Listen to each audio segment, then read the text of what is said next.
السلام علیکم دوستو۔ سائر جنات نگری کے دو جنوں سائر اور کاراکا کی پر اسرار کہانی۔ ایک خیر کا پرتو تھا اور دوسرا شر کا مجسمہ۔ دوستو، کہانی میں آگے بڑھنے سے پہلے میری آپ دوستوں سے گزارش ہے کہ چینل کو سبسکرائب کریں اور بیل کے آئیکن کو دبائیں تاکہ آنے والی ویڈیو کا نوٹیفیکیشن آپ کو بر وقت ملے۔ اس سے پہلے کہ میرا کہکا تھمتا، شادو نے گولی چلا دی۔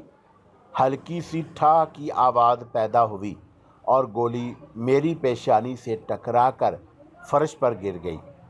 شادو، واجی اور جعفر کی حالت دیدنی تھی۔ وہ مجھے ایسے دیکھ رہے تھے جیسے میں کسی دوسری دنیا کی مخلوق ہوں، اور ان کی آنکھیں پھٹی ہوئی تھی۔ ارے اسی تو گولی ہی نہیں لگی! سب سے پہلے باجی عالم حیرت سے نکلا۔ شادو اور جعفر تو بت بنے کھڑے تھے۔ وہ ہاں، تم ٹھیک کہہ رہے ہو۔ اب کی بار شادو بھی حیرت کے سمندر سے باہر نکل آیا۔ میرا خیال ہے کہ تمہارے پاس نقلی پستول ہے۔ میں اس کی کیفیت سے محفوظ ہو رہا تھا، اس کے لیے مسکراتے ہوئے کہا، جاؤ پہلے اصلی پستول لے آؤ، پھر مجھ پر گولی چلانا۔ میری بات مکمل ہوئی تھی کہ شادو نے دوبارہ مجھ پر گولی چلا دی، اور اس بار بھی اس کی گولی ضائع ہو گئی۔ اس نے طیش میں آتے ہوئے یکے بعد دیگرے پستول میں جتنی گولیاں تھیں مجھ پر چلا دیں، لیکن مجال ہے ایک بھی گولی نے مجھے نقصان سے دوچار کیا ہو۔ میں نے تمسخرانہ لہجے میں کہا، ارے گولیاں ختم ہو گئیں، اگر اور گولیاں ہیں تو پستول میں ڈالو اور مجھ پر ضائع کر دو۔ یار شادو، یہ تو مجھے انسان ہی نہیں لگتا، واہ جی نے سرسراتی آواز میں شادو سے مخاطب ہو کر کہا۔ شاید اسے اندازہ ہو گیا تھا کہ میں واقعی انسان نہیں، شاید جن ہوں، اور یہ یقیناً جن زاد ہے۔ جن زاد؟ اب تو شادو بھی گھبرا گیا تھا۔ میں کیسے یقین کر لوں؟ میں تمہیں یقین دلاتا ہوں، میں نے مسکراتے ہوئے کہا، اور اگلے ہی لمحے میری آنکھوں سے دکھائی نہ دینے والی شعاعیں نکل کر شادو پر پڑیں، اور وہ فرش سے چھت کی طرف بلند ہوتا چلا گیا۔ اس کا ایک سر دھماکے سے چھت سے ٹکرایا اور اس کی حلق سے دردناک چیخیں نکل گئیں۔ اس نے سر کو جھٹکا تو شادو بھی ایک دھماکے سے فرش پر آ گرا اور ماہی بے آب کی مانند تڑپنے لگا۔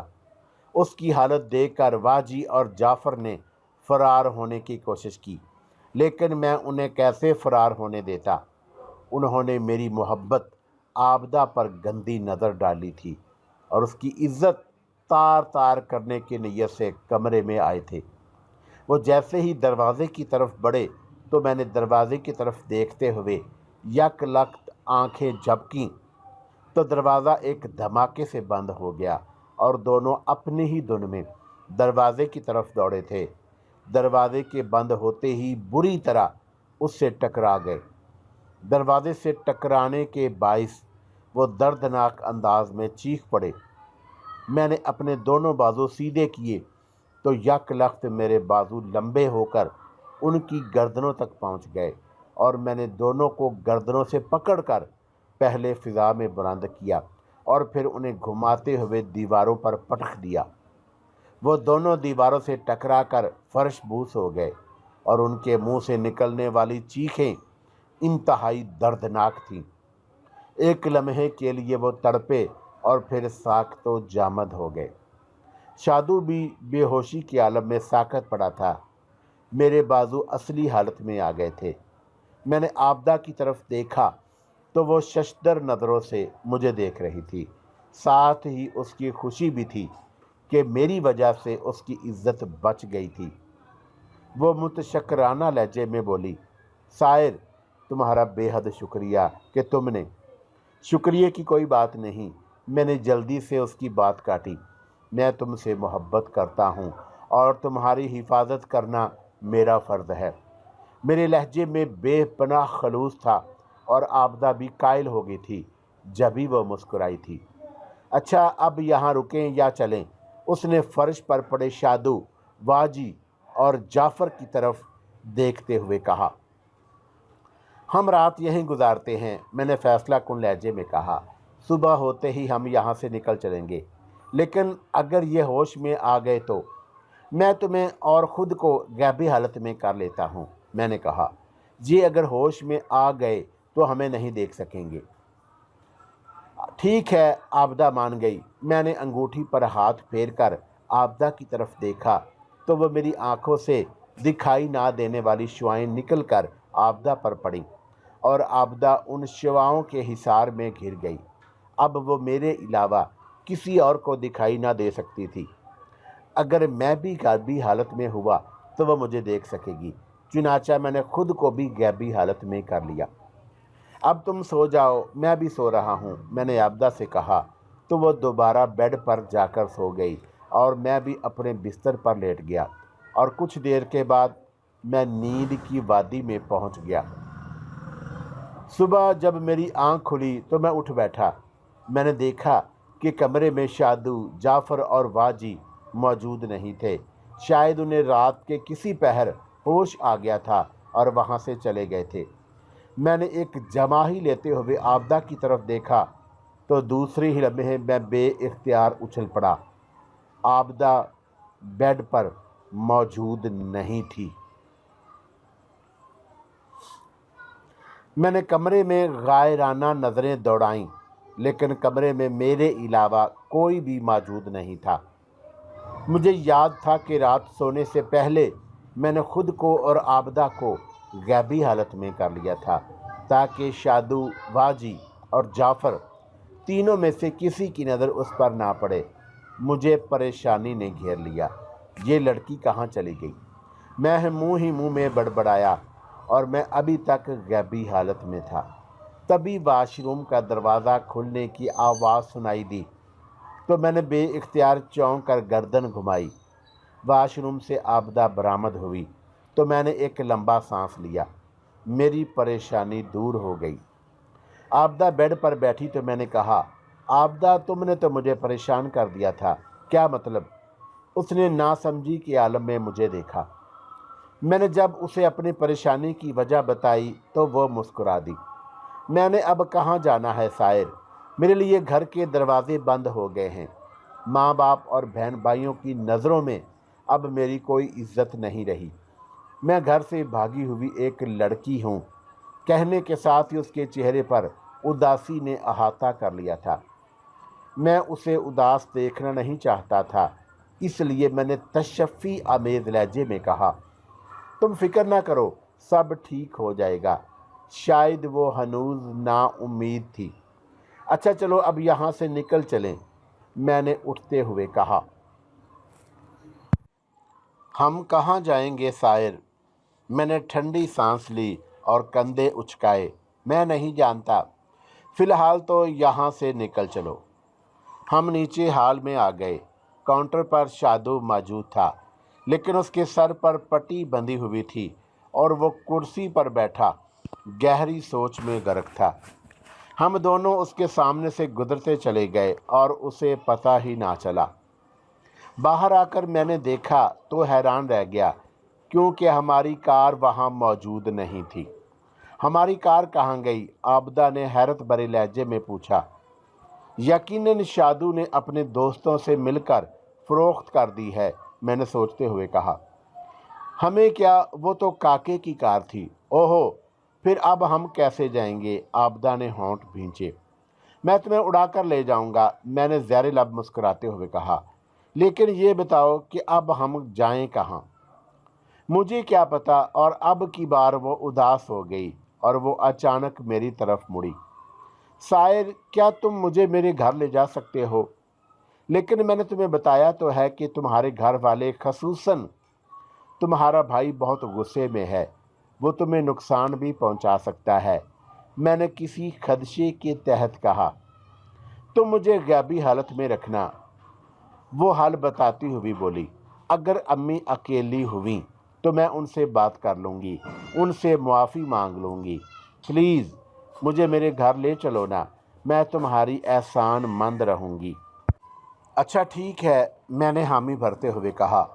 मैं जानता था कि उसके घर वाले उसे कबूल नहीं करेंगे, लेकिन फिर मैंने उसका दिल रखने की खातिर उसके साथ जाने की हामी भर ली। फिर मैंने अपना हाथ उसकी तरफ बढ़ाया। मेरा हाथ थाम लो और आंखें बंद कर लो, और जब तक मैं ना कहूँ तुमने आंखें नहीं खोल दी। ठीक है, वो खुश हो गई और उसने मेरा हाथ थाम लिया। साथ ही उसने आंखें भी बंद कर लीं। मैंने भी अपनी आंखें बंद की और आबदा के घर जाने का तसव्वुर किया तो यकलख्त मुझे झटका लगा और मेरे पैरों के नीचे से ज़मीन खिसकती चली गई। मैं खुद को हवाओं में उड़ता हुआ महसूस कर रहा था। आबदा के जब पैरों के नीचे से ज़मीन खिसकी होगी तो वो यकीनन घबरा गई होगी, लेकिन मेरी हदायत उसे याद थी, इसलिए उसने आंखें नहीं खोली। मेरे उड़ने की रफ्तार चूंकि बेहद तेज़ थी, इसलिए हम 5 मिनट के अंदर अंदर आबदा के घर पहुंच गए। हम आबदा के घर में मौजूद बरगद के दरख्त के पास ही उतरे थे। मैंने आबदा की तरफ देखा तो उसकी आंखें हनूज बंद थीं और इस लम्हे वो बेहद प्यारी लग रही थी। मैंने कहा, आबदा आंखें खोलो। उसने फ़ौरन आंखें खोल दी और इधर उधर देखा तो उसके चेहरे पर मुसर्रत के तासुरात उभर आए। बाहर सेहन में तो कोई मौजूद नहीं था और ना ही अख्तर की मोटर बाइक मौजूद थी, जिसका मतलब था कि वो घर में मौजूद नहीं था। यहाँ तक कि उसकी बीवी भी दिखाई नहीं दी थी, शायद वो मेके गई हुई थी। मैंने आबदा की ढारस बंधाते हुए कहा, मलाइमत से कहा, जाओ अपनी अम्मी से बात करो। मुझे डर लग रहा है। डरो नहीं, मैंने तफहीमी अंदाज में कहा, तुम उन्हें सारी बात बता दो। मुझे यकीन है कि वो तुम्हारी बात सुन लेंगी। उसने हमकारी भरी और बोली, मुझे असली हालत में ले आओ। मैंने अंगूठी का रुख उसकी तरफ किया तो अंगूठी में से जर्द रंग की शुआ निकल कर उस पर पड़ी और वो यकदम गैबी हालत से बाहर निकल गई। लेकिन वह मुझे देख सकती थी और उसके चेहरे पर परेशानी के तासुरात उभर आए थे। मैंने उसे एक बार फिर तसल्ली दी तो वह छोटे छोटे कदम उठाते हुए कमरे की तरफ बढ़ी। ऐन उसी लम्हे उसकी छोटी बहन राशिदा कमरे से बाहर निकली और उसकी नज़र जैसे ही आबदा पर पड़ी तो वह चीख उठी, आबदा तुम। उसकी चीख सुनकर आबदा ठठक कर रुक गई और अगले ही लम्हे आबदा दौड़कर उसकी तरफ बढ़ी और वह उसे लिपटना चाहती थी, लेकिन राशिदा ने ज़ोर से उसे धक्का दिया तो वह लड़खड़ा कर करीब पड़ी चारपाई पर जा गिरी। राशिदा, आबदा सरसराती आवाज़ में बोली, ये तुम्हारी हिम्मत कैसे हुई घर आने की? राशिदा हनूज चीख कर बोली, तुम्हारी वजह से हम किसी को मुंह दिखाने के काबिल नहीं रहे। लोग थू थू कर रहे हैं हम पर, लेकिन तुम्हें ज़रा भी शर्म नहीं आई? अपने यार के साथ भाग गई। दफ़ा हो जाओ यहाँ से, हमें तुमसे कोई ताल्लुक़ नहीं रखना। राशिदा, मेरी बात तो सुनो, आबदा ने कहना चाहा। वो उठकर खड़ी हो गई थी और मैं होंठ भींचे ये सब कुछ देख रहा था। मुझे कुछ नहीं सुनना, वो तनफ़ुर से बोली और फिर उसने अपनी अम्मी को आवाज़ें दी, अम्मी अम्मी बाहर आएं, आपकी लाडली बेटी आ गई है। आबना ने मेरी तरफ देखा, लेकिन मैं खामोश खड़ा रहा। राशिदा के चीख चीख कर बुलाने पर आबदा की अम्मी बाहर आ गई और उन्होंने आबदा को देखा। पहले तो वो सकते की कैफियत में मुब्तला रहीं और फिर जब उन्हें होश आया तो वो जारहाना अंदाज में आबदा की तरफ बढ़ी और उसे बाजू से पकड़कर झंझोड़ने लगी। कमबख्त, किसके साथ मुंह काला करके आई हो? बताओ किसके साथ थी? अम्मी मेरी बात तो सुने। आबदा मिमनमाई, लेकिन उसकी अम्मी उसकी कोई बात सुनने को तैयार नहीं थी। वो मसलसल बोले जा रही थी, अम्मी मैं पाक बाज हूँ, मेरा दामन पाक है, प्लीज़ मेरी बात सुने। इतने दिन बाहर रहकर गुजारने के बाद कह रही हो कि तुम्हारा दामन पाक है। कमबख्त, अगर मुझे पता होता कि तू बड़ी होकर ये गुल खिलाएगी तो मैं तेरे पैदा होते ही तेरा गला दबा देती। आबदा वजाहतें देने की कोशिश कर रही थी, अपनी पाकबाजी का यकीन दिलाना चाह रही थी, लेकिन उसकी अम्मी उसकी बात सुनने को तैयार ही नहीं थी। इस दौरान राशिदा कब कमरे में गई हमें पता ही ना चला।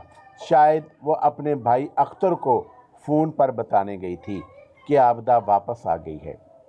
कुछ ही देर गुजरी थी कि बैरूनी दरवाज़ा धाड़ से खुला और आबदा का भाई अख्तर अंदर दाखिल हुआ। शिद्दते गैस से उसका चेहरा सुर्ख हो रहा था और आंखों में वहशत थी। उसे देखकर आबदा का तो रंग ही फक हो गया और उसने तेजी से अपने माँ के पीछे छुपना चाहा, लेकिन अख्तर ने एक झटके से उसकी कलाई पकड़कर उसे जोर से धक्का दिया और वो लड़खड़ाती हुई दीवार से जा टकराई। अख्तर मगलजात बकता हुआ उस पर पल पड़ा। आबदा उसके शिकंजे से खुद को छुड़ाने की हत्तल मकदूर कोशिश कर रही थी, लेकिन अख्तर तो वहशी बन गया था। वो आबदा को ऐसे पीट रहा था जैसे उसके सामने आबदा की कोई अहमियत ही ना हो। बिल आखिर आबदा बेहोश हो गई। मैं खुद पर जबर किए खड़ा खुद को कोस रहा था कि मैंने आबदा को बचाने की कोशिश क्यों नहीं की। वो खून में लथपथ पड़ी थी, लेकिन अख्तर को उस पर ज़रा भी तरस नहीं आ रहा था और ना ही उसकी बहन और अम्मी ने उसे बचाने की जहमत की थी। मुझे हैरत थी कि वो इतने संग दिल कैसे हो सकती हैं। एक माँ के सामने उसकी बेटी को मारा पीटा जा रहा था, लेकिन उसे ज़रा भी रहम नहीं आया। मेरा दिल उस लम्हे चाहा कि मैं अख्तर को इतना मारूं कि वो सारी ज़िंदगी याद रखे, लेकिन मैंने अपने इरादे को तर्क कर दिया। राशिदा, रस्सी ले आओ, अख्तर ने हाँफते हुए राशिदा से कहा तो वो उसकी अम्मी चौंकी। रस्सी क्यों? मैं आज इसे फांसी पर लटका दूंगा, अख्तर ने अपना इरादा बताया। फांसी का सुनकर आबदा की अम्मी और राशिदा के चेहरे फक हो गए। अम्मी ने सरसराती आवाज़ में अख्तर से कहा, बेटा, क्या तुम इसे फांसी देना चाहते हो? हाँ अम्मी, उसने फुंकारते हुए जवाब दिया। लेकिन अख्तर ने उनकी बात काट दी। लेकिन वेकन कुछ नहीं। इस बेगैरत की वजह से हमारी नाक कट गई है। वो फर्शते जोश से चिल्लाया, मैं इसे जिंदा नहीं छोड़ूंगा। ये मर ही जाए तो अच्छा है, सुकून तो मिल जाएगा। आबदा की अम्मी ने दोबारा कुछ कहना चाहा, लेकिन अख्तर की आंखों पर गैरत की पट्टी बंध गई थी, इसलिए वो उनकी बात सुनने को तैयार नहीं था।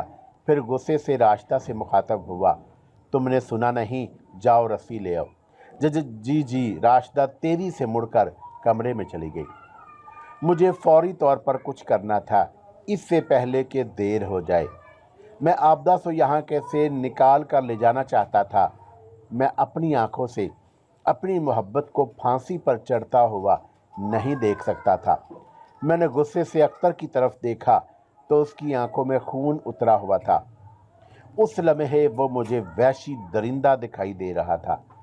जब इंसान की आंखों पर गैरत की पट्टी बंध जाए तो उसे कुछ भी दिखाई नहीं देता। 2 मिनट के बाद राशिदा रस्सी ले आई। रस्सी काफ़ी मोटी और बड़ी थी। ये वो रस्सी थी जो चारपाई में इस्तेमाल होती है। अख्तर ने उससे रस्सी ली और उसका फंदा बनाने लगा। अख्तर, अम्मी एक बार फिर मुल्तजी हुई। अम्मी, आप खामोश रहें, उसने दुरुस्तगी से जवाब दिया। मैं आज इस बेगैरत और बद किरदार को जिंदा नहीं छोड़ने वाला। अख्तर, तुम्हें इसके कत्ल के इल्ज़ाम में जेल हो जाएगी। अम्मी ने शायद उसे डराना चाहा था। मुझे कुछ नहीं होगा अम्मी, अख्तर ने जवाब दिया। मैं इसे मार कर इसकी लाश कहीं दूर दफन कर आऊँगा।